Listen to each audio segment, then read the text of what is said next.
정치를 새롭게 복지를 강하게 사회민주당 사무총장 김보경입니다. 오늘 14 남북 정상선언 17주년을 맞아 사회민주당은 새로운 시대에 맞는 새로운 한반도 평화 로드맵, 평화 이국가 체제 비전을 발표합니다. 존경하는 국민 여러분, 사회민주당 당대표 한창민입니다. 17년 전 오늘 평양에서는 남북관계 발전과 평화 번영을 위한 선언이 있었습니다. 현 정전체제를 종식시키고 항구적 평화체제를 구축할 것, 공동의 번영을 위해 경제협력 사업을 적극 활성화하고 지속적으로 확대 발전할 것이라 선언했습니다. 그러나 이후 남북은 수많은 합의에도 불구하고 결국 제자리 걸음, 문재인 정부에서 이루어진 성과도 모두 물거품이 되었습니다. 도리어 그 어느 때보다 남북의 군사적 긴장이 덥습니다.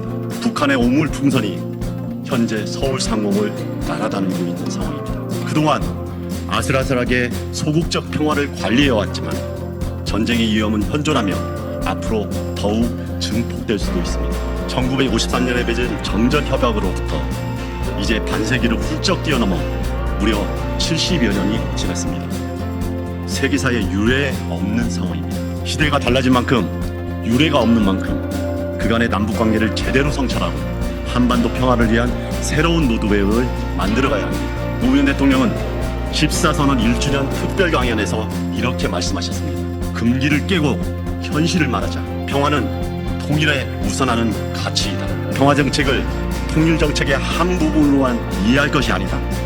독자적인 정책으로 다뤄야 합니다. 이 노무현 대통령의 금기를 깨는 현실과 통일보다 우선하는 평화라는 정신 아래 우리 사회민주당은 국민들에게 새로운 한반도 평화 이국가 체제를 제안합니다.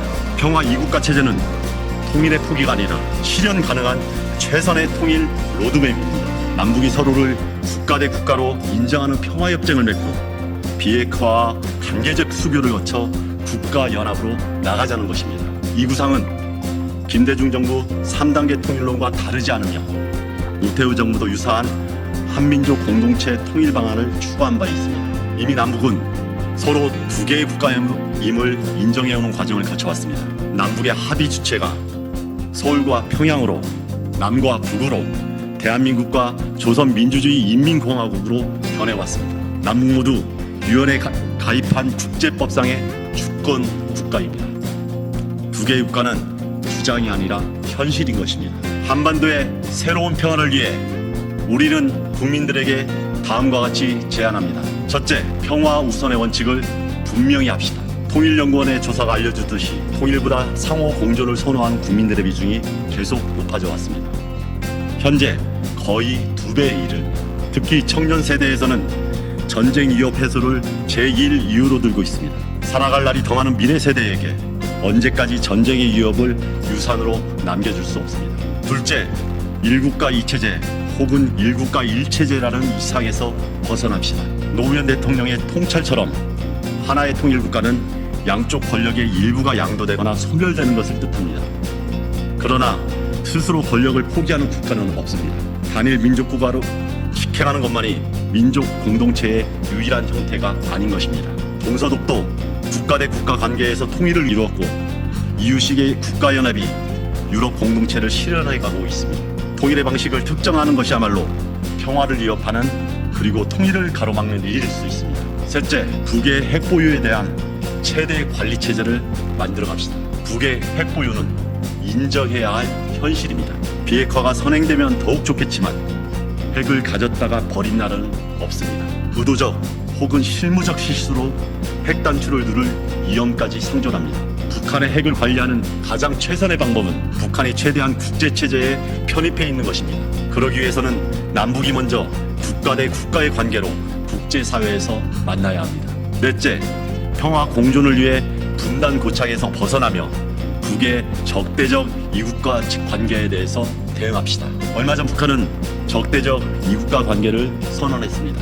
북은 남을 국가로 보는데 우리는 북한을 미수복 지역으로 보는 상태가 됩니다. 우리는 평화적 관계를 추구하는데 그들은 적대적 관계를 선언할 수 있습니다. 남북 관계의 공동 전제가 흔들어지고 상당 기간 평행선을 달리게 될 것입니다. 주권국가로 상호 인정하는 것을 전제로 적대 체제가 아닌 평화 체제를 만들자고 우리가 견인해야 합니다. 그래야 대등한 협상이 성사될 수 있고 이산가족 상설 면에서조차 만들지 못했던 이 분단 고착 상태에서 벗어날 수 있습니다. 존경하는 국민 여러분, 오늘 이 발표는 최근 일각에서 벌어진 두 국가 논란에 대한 경계이기도 합니다. 한반도의 평화를 다루는 중대한 문제가 거칠게 제시되고 기존 자신의 주장과 충돌되는 것도 아랑곳하지 않은 상황에 유감을 표합니다. 우리 사회민주당은 창당 때부터 평화 이국가 체제를 강령에 분명히 담아두었습니다. 우리의 제안은 보수의 것도 진보의 것도 중도의 것도 아닙니다. 냉정한 현실을 바탕으로 그 누구도 거부할 수 없는 평화를 추구하자는 것입니다. 우리의 정치 지도자들이 진심으로 나선다면 국민 절대 다수의 동의도 얻어낼 수 있습니다. 우리는 우리만 옳다고 주장하지 않을 것입니다. 이토록 위험한 한반도 문제에 더 이상 눈 감지 말자는 대국민 호소입니다. 사회민주당은 국민 여러분과 머리를 맞대고 앞으로도 토론해 나갈 것입니다. 함께 평화 이국가 체제를 만들기 위해서 나서 주십시오.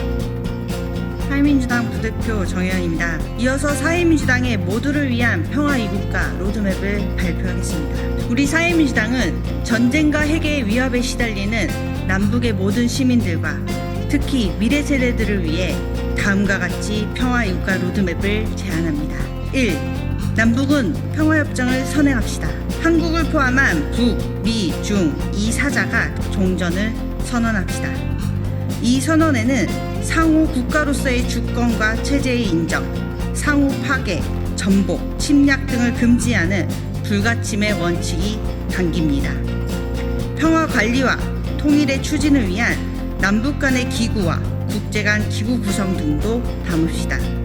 이 협정이 성사되면 미중 패권 전쟁이 격화되고 있는 동아시아의 평화에도 기여할 것입니다. 2. 남북 수교, 북미 수교 간의 단계적 수교로 나아갑시다. 남북이 서로를 국가로 인정한 이후 상호 연락소, 상주 대표부, 대사관 설치를 단계적으로 밟아 나갑시다. 국가 대 국가의 수교 관계를 상징하는 대사관은 상대국 수도에 두며 호혜적 외교 조약을 체결하고 경제와 문화 그리고 일정하게 관리되는 인적 교류를 시작하고 확대해 나갑시다. 이는 비핵화의 실질적 진전과 긴밀히 연계되어야 할 것입니다. 장기적으로 국가 연합의 수준을 높여갑시다. 평화를 전제로 남북의 신뢰가 쌓여가면 장기적으로 유럽 연합과 같은 국가 연합을 추진할 수 있을 것입니다. 무엇보다 이 과정의 주체는 냉전 의식을 내세우는 분단 세대, 반북 세대도 아니고 민족주의를 내세운 남북 세대, 통일 세대도 아닙니다. 평화 세대, 공존 세대가 본격적으로 이끌고 실리적이며 현실적인 국가연합의 형태를 만들어 갈 것입니다. 덧붙여 사회민주당은 헌법상의 영토 조항을 먼저 바꾸어야 한다는데 동의하지 않습니다.